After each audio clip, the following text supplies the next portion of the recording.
ego. An interesting word that I've been thinking about a lot lately. Especially, of course, when it comes to the recent years, the recent, talking points on the internet, and with just all sorts of things that people seem to discuss on the internet and how they label, how they look at certain people, in the entertainment industry, sports industry, anywhere you go. The word ego seems to come up a lot. Especially, of course, the most recent one, in my opinion, of course, is definitely Cody Rhodes, who's made a big move this year, a surprising move for a lot of us, left AEW, the company he was a founder for, executive vice president, to come back to a company that he fired shots at for the longest time. He smashed the throne at his entrance at the first Double or Nothing, obviously shooting towards Triple H. Just like 3 weeks before it was announced that he was leaving AEW, he cut a promo shooting on WWE, obviously for name changes. Gunther, of course, that is. But just a couple months later, like 2 months later, you find him making his American Nightmare entrance at WrestleMania 38, being the surprise opponent for Seth freaking Rollins. And a lot of people wanted to know why Cody decided to go back, and what people think why. For at first I'm thinking, Cody Rhodes, it was coming across as like, oh, it's a slap in the face. It's just a slap in the face of what exactly he stood for. The example, like the trend that Cody Rhodes seemed to start with him proving you do not need the WWE to succeed in the wrestling industry. You do not need the WWE to be the ones that tell you to become that you are a star. You can become a star in Ring of Honor. You can become a star in New Japan. And you definitely can become a star in All Elite Wrestling. So at first, when it was the first announced that Cody Rhodes had left, I thought at first this is a slap in the face of him going back to WWE. But then, of course, I listened to his interviews and other things going on, and I'm just like, okay, I can somewhat understand. He has reason behind wanting to come back to WWE. With reasons like, unfinished business. He wants to hold the title that his father never got to hold. With that, I can respect that. He also mentioned in an interview, being an executive vice president was tough. Having a management job definitely was challenging. He doesn't know if he could really, handle it again. He wasn't sure if he was, mature enough. I mean, I have heard rumors there was some fallout with him, Kenny Omega, and the Young Bucks. I heard those rumors.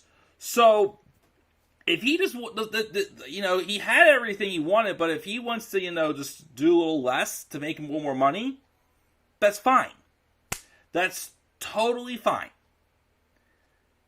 And of course, obviously, he thinks that, Vince McMahon realized the star he is, and he wants that character on his show. He didn't make the American Nightmare gimmick, but Cody Rhodes owns the American Nightmare gimmick, and if Vince can get his hands on something that isn't completely, owned by a different wrestling company, and now Vince McMahon is the one bringing in the guys who are built as stars and want to credit them as having a stacked roster, that may be his new strategy. But then also here's a downside that still itches at me a little bit. Cody Rhodes believes he is the best wrestler in the world. Which then, of course, the word ego comes up. And a lot of people still think, and I can see their point too, more than somewhat, of course. I see their point as to why Cody Rhodes returned to WWE because of ego. Obviously, he mentioned something else about how AEW seemed like, it's like when he first started, it's like the kids were coming in. Now the kids have grown up and it's time to move on, he thinks. So I hear that, and I think, okay, yes, again, like I said, AEW is stacked to begin with. There's a lot of talent. They don't need Cody Rhodes. It'd be nice to have Cody Rhodes. There's still a lot of people there I would have loved to have seen Cody wrestle with. But at the same time, your show's not gonna die without him either. But what bugs me is when Cody Rhodes says he's the best wrestler in the world, and obviously you see how, he was getting booed out of the building at AEW because they wanted him to turn heel and he was remaining a babyface. Do you think, and a lot of people still think this, Cody Rhodes, despite the fact he wants to come back to become a world champion, would Cody Rhodes, or would Vince McMahon have wanted Cody Rhodes to be back in WWE if he wasn't so thin on talent? If let's say none of the releases, 2020, I'll give them. We won't count them. Let's say it's being 2021 and the releases had not happened yet. Do you think Vince McMahon would want Cody Rhodes in his company for star power? It feels like Cody Rhodes wanted to be a big fish in a small pond. It's like, I knew someone back when I was in high school who was in the regular level classes, I level for a certain class. He chose to go to the lowest level class halfway through the year just so he can be considered top of the class in that subject. It kind of feels like that's what Cody Rhodes does. There's no stars. There's barely any stars in the WWE. So why wouldn't Cody Rhodes go back to WWE to take advantage and become the champion his father, never got to be? That's where this whole idea of ego to me comes in through. Cody Rhodes thinks he's the best, but does he think he's the best? He can just go back to WWE and just be a shoo-in to be the world champion. Believably, with a stacked roster, a thin roster, he could. But once again, if the roster wasn't so thin, would Cody even stand a chance? Would Vince McMahon want the American Nightmare in WWE? So I kind of covered already, because the whole idea of this video, to me, again, is this idea about ego. About how ego can be a good thing, or how having an ego could be a bad thing. Let's cover the bad first. Really. I want to end this on a positive note as to what's the good that comes out of ego to me, in my opinion. So again, like I said, there's a couple people, obviously in the thumbnail that I want to cover with this. We got people like, Vince McMahon, of course. He owns the biggest wrestling company, entertainment business. Very popular, has put up margins of numbers, but then again, you see WWE every week, just bragging about their ratings, bragging about what they've done that's better than this, and that. Whereas I've said how many times a company like AEW, to me, seems to want to celebrate, acknowledge all wrestling. You don't see them saying, oh, AEW did this many views of this, AEW did this many views that's better than this, and that. No, we're having shows we have Impact. We have we have Forbidden Door coming up with New Japan. And Vince McMahon just cares about what makes him look good. And then when he gets that power, he basically just tries to turn the whole company into exactly what he wants and nobody else. Because of, once again, his ego. Yes, he's a successful businessman. But at 76 years old and toilet humor shows, you really think people want to care about your product that much? Why do you think someone like me, within the past year or so, has lost more and more interest in the past couple of years, has slowly lost more and more interest in the company? Why someone like me, who, and I always say this, let me say this also. I am not the brightest wrestling fan in the world. I've only been a wrestling fan for, it'll be 9 years in August since I became a full-time wrestling fan. SummerSlam 2013 was when was a show that hooked my attention to become a full-time wrestling fan. I'm not the brightest out there, but I know what I know what I like in wrestling, what I don't like in wrestling. So I have a voice that's credible. I'm not the smartest. Not what I say is gospel. I have different opinions than others. But, when I see a man, and the other thing too, again, and I'm going to cover on this in a second video doing tonight, with how bad kayfabe is these days, with, I'm sorry, I'm watching Raw. I just saw this a very interesting moment there, but we'll get back to that in a little bit. I'll probably have to do a turtler on this probably, which I think is pretty cool. Anyways, I'm sorry.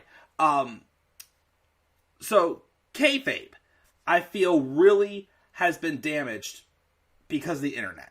So many things leak onto the internet that you were able to see coming. That's why a lot of surprises are ruined.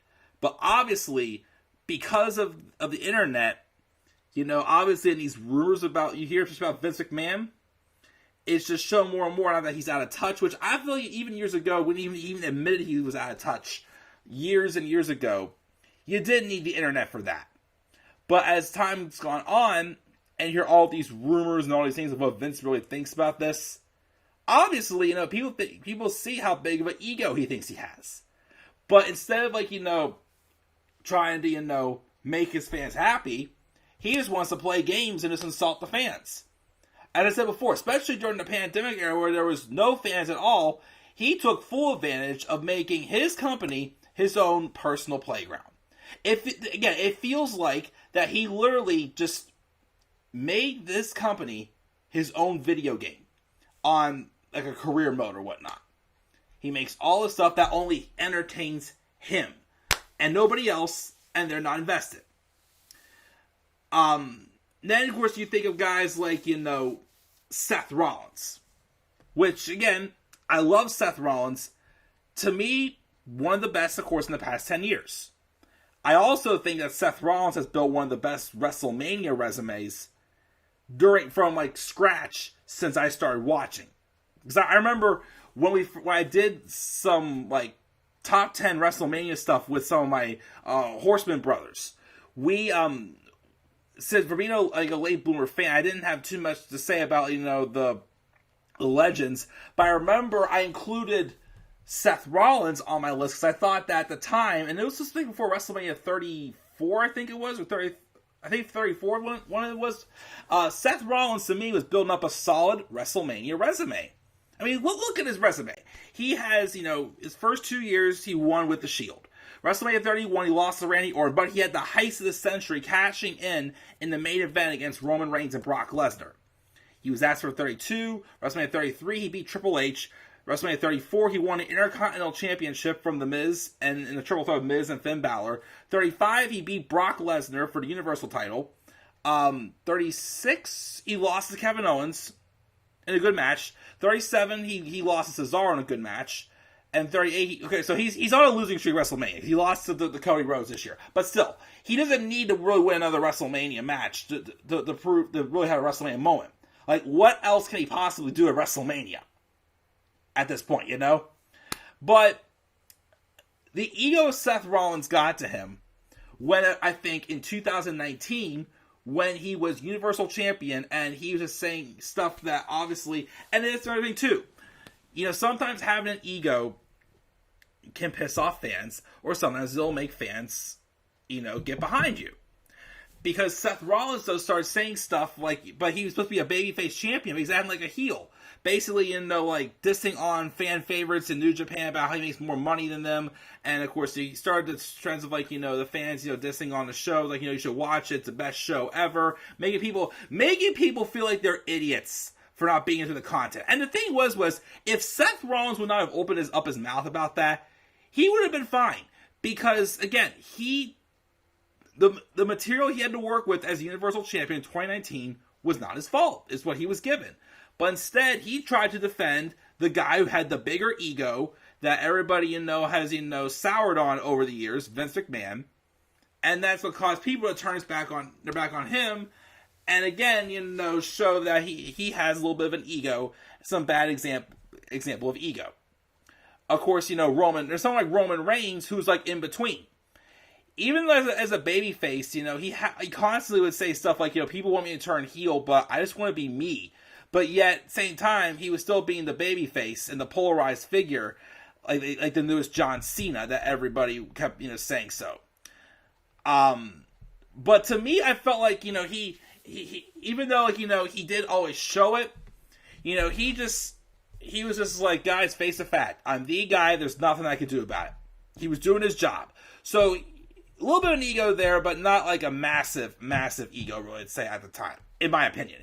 Even though he said in a couple of interviews that he believed he was the best, but there wasn't, besides the fact, again, that, the fact that he basically wouldn't stand up for Vince saying, except, of course, in between WrestleMania 36 and SummerSlam, whenever he basically told Vince that, hey, I want to come back, I want to be, with Paul Heyman, but you let us do things our way.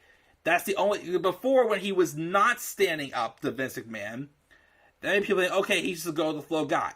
So he's kind of in between good and bad ego. Let's talk about, though, the biggest thing that I think is a positive, though, about having ego. Something that I think that makes having an ego in a good way. What is one thing that really lacks from a lot of people, especially in the WWE these days? A lot of people, say, they only rely on heat. They have a lot of, cowards. The one thing a lot of people say, too, is there's not too many people in the WWE that show that they are there to be the best. They're just there for a paycheck. And, again, getting back to Cody Rhodes. Cody Rhodes believing he is the best wrestler in the world cannot be always real as a bad thing. We need someone like a Cody Rhodes or a Bryan Danielson or like a CM Punk who the fans can get behind. But if you say against stuff like, you can't give yourself a bad look with ego. But having an ego and mentioning that basically having a character who's driven to be the best and giving like the people don't want to cheer their comeuppance, to me, that's when ego is not looked at as a bad thing. Like, we need more people that seem to be, their character is goal-driven on being the best. Not just the character, but the actual wrestler themselves. If you have a heel who's, who's still driven to be the best, who's just a monster in the ring that's tough to beat, if they have a big ego, then that's good. You know why? Because they can believably be the best, and they're not garbage. And a babyface who gives a heel their comeuppance, like, of course, the prime example always, Daniel Bryan overcoming the Authority. The Authority did believe they were the best. They believe they were the best. But Daniel Bryan believed they were the best, and we knew Daniel Bryan could be the best. But they were going out of their way to hold him back to make sure that did not happen. So, that's really the biggest reason why I feel ego can be good at times.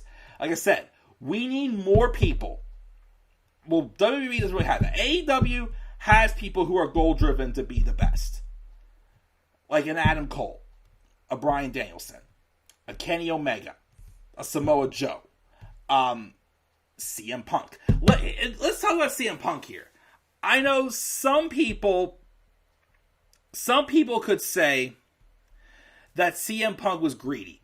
He wanted to be at the top. He wanted to be more money, Yes, there's some people like, Jon Moxley, who said in his podcast, like, they offered me like a Brock Lesnar money, like $10 million. What am I going to do with $10 million? And, CM Punk was a guy, he was, he thought that WWE wasn't paying him his worth. To me, I wouldn't say that's him quite being greedy. I feel like that's just, again, CM Punk mentioned how Stone Cold basically said that, if you don't want to believe you're the best, then you shouldn't even be here. Yeah, CM Punk had a 434-day title reign. He main evented pay-per-views. He fought some of the best of all time. Lost to them all, yes. But he never got to be in the main event of WrestleMania. And it was just basically the simple fact that, he flat out told Vince, if you don't think I'm the best, then fire me. Someone who's like stood up and spoke the truth back in 2011, the pipe bomb, and whose character is driven to be the best, who believes he is the best, and prove that he is the best, that's a good ego to have. Again, like if CM Punk believed he was worth more money, that's just him basically saying that he just believes he was much better and much more valued than the WWE looked at him. That was a guy that, yes, you can look at him and say, okay, Punk, you got all this accolades. What more could you ask for? Like how much more can you really get? Punk was just hungry for more.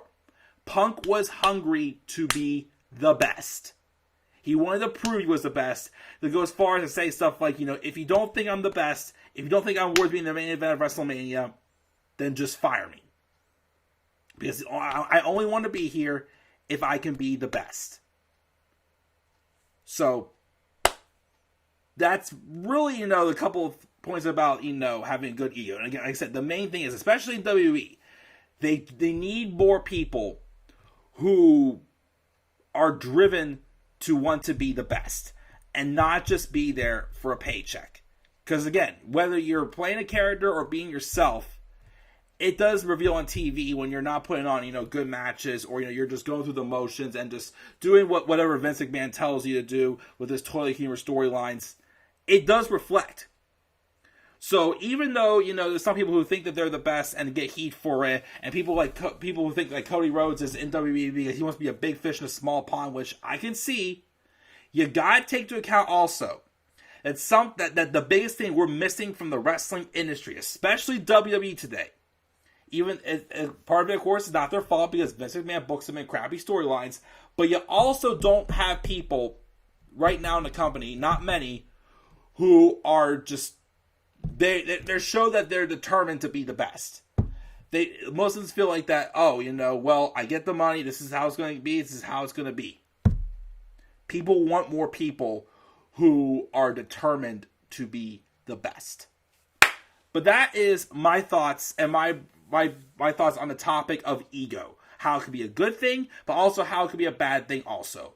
What are your thoughts on this topic, guys? Make sure to leave your thoughts down in the comments section below. And be sure, as always, to slap a like on the video, subscribe more content on my channel, and follow me on Twitter as well at DemandAirboy93. I will be back up here, also do one more video for one more other topic I want to talk about tonight. Something like a little different. So we'll see you guys shortly for that video. I'll catch you all later. Have a great rest of your night, and peace out, everybody.